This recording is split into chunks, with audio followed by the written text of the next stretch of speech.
We have done more than 645,000 tests, 9,504 yesterday, 14,000 approximately the day before, so just in the last couple of days, more than 23,000 tests, and our testing regime remains among one of the highest rates per 100,000 people anywhere in the world. Can I just add one further comment to the breakdown of those 25 cases? We do anticipate, although there'll be further work done by our public health team, that some of the 6 that are a result of routine testing will in fact finish up being linked to known outbreaks. But they are the numbers as they stand now.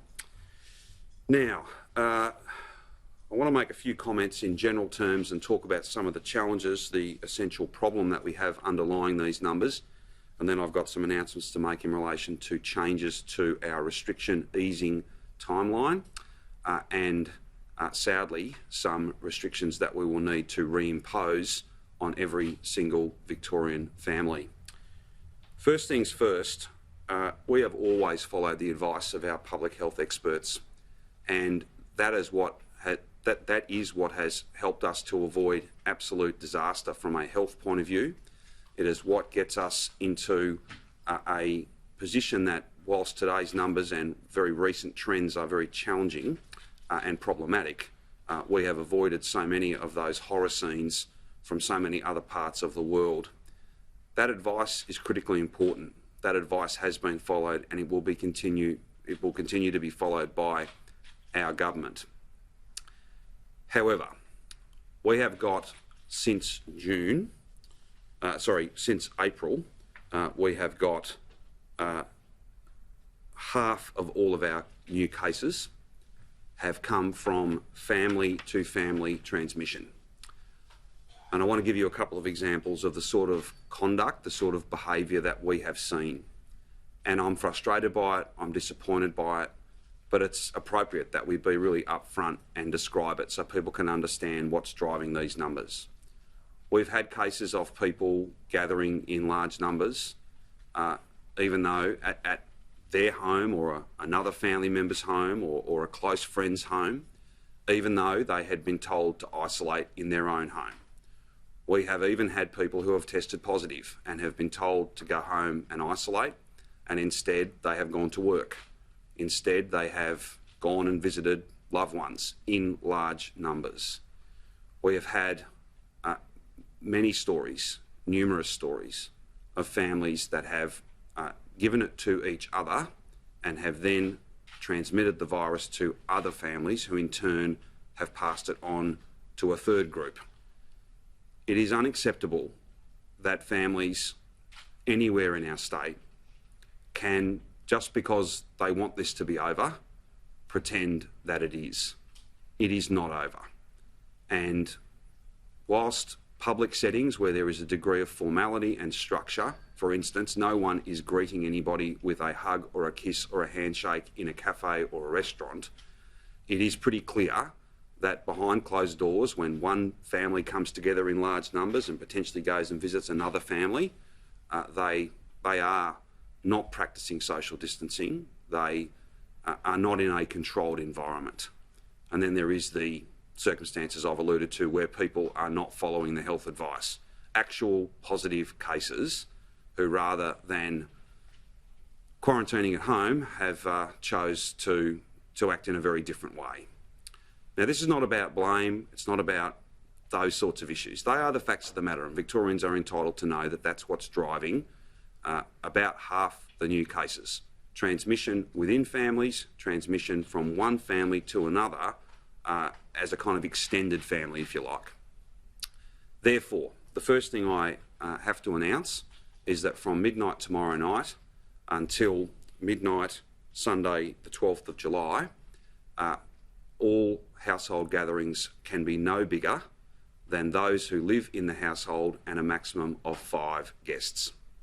I take no pleasure in having to impose that new rule, but unless we can break this cycle of people who are unwell, have symptoms, or even have a positive test, or are a close contact of someone who has a positive test, ignoring the requirements to isolate and instead going and socialising, then we are going to see more and more of these cases, and that ultimately puts everything that we have built, everything that we have achieved as a state, a unified state working together, at risk. And I simply won't allow that to happen. Similarly, from midnight tomorrow night, running until midnight the 12th of July, public gatherings, other than those that are listed on the sheet that you've been given, so restaurants and cafes, for instance, will be a maximum of 10 people. I can't have a situation where a gathering in your home is high risk and then that is simply taken to the park or to another public place where, regardless of whether it's inside or outside, it remains an unreasonable risk. Thirdly, I have to announce that the planned opening up of, for instance, pubs, restaurants and cafes, going from 20 patrons per enclosed space to 50 patrons per enclosed space, has been deferred until midnight the 12th of July. Each of these changes relate to that 3-week period. 3 weeks, of course, being the full life cycle of this virus, where we think that we get the best and clearest picture of exactly what's going on out in the community. However, those activities that were scheduled to be recommence for the first time at midnight tomorrow night, so for instance gyms opening for the first time, they will be permitted to open as we had planned. Again, this is all based on advice and based on looking at the risks and the proportional benefits and risks of each and any one of these actions, as well as the cumulative impact of these changes. So those things that were slated to recommence for the first time tomorrow night, they will go ahead, but those things that were intended to expand, for instance restaurants from 20 to 50, that has essentially been deferred for 3 weeks. Now, on the issue of what might be driving some of this family behaviour, where people go to work even though they are unwell, it is, I think, clear that there are some people in the community that perhaps don't have access to sick leave, for instance. Their employment may well be tenuous. They are facing hardship of one source or one cause or another.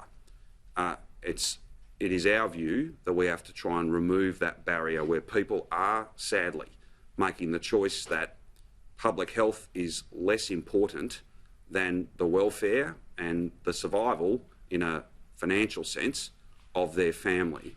They're wrong to make that judgment, but I can appreciate that that is a judgment that is being made. That's why today we are setting up a hardship fund. Anybody who tests positive and can't go to work or has to isolate because they're a close contact of someone who has tested positive and can't go to work, and for whom other arrangements are not available, then they will be eligible for a $1,500 payment. We will get that message out into the community, and we'll make sure that that notion of having to go to work even though you're putting the health and well-being of others at risk is dealt with via this hardship payment. Now, just finally, before I ask Brett to speak to some of these challenges as well, and then of course we'll take your questions, I also want to foreshadow that I cannot rule out, and I won't rule out, the notion of hotspots where we see substantial community transmission being the subject of lockdowns. It may be the case in the days ahead that we have to move to those local government areas or suburbs where some of this activity has gone on, where we have seen the data tells us a very clear story that there are extra cases and the highest number of cases. We may need to, for instance, reinstitute the stay at home, except for the 4 reasons. We all remember that time. It was deeply frustrating, but it was very effective, and we may need to go back to that setting in given geographical areas.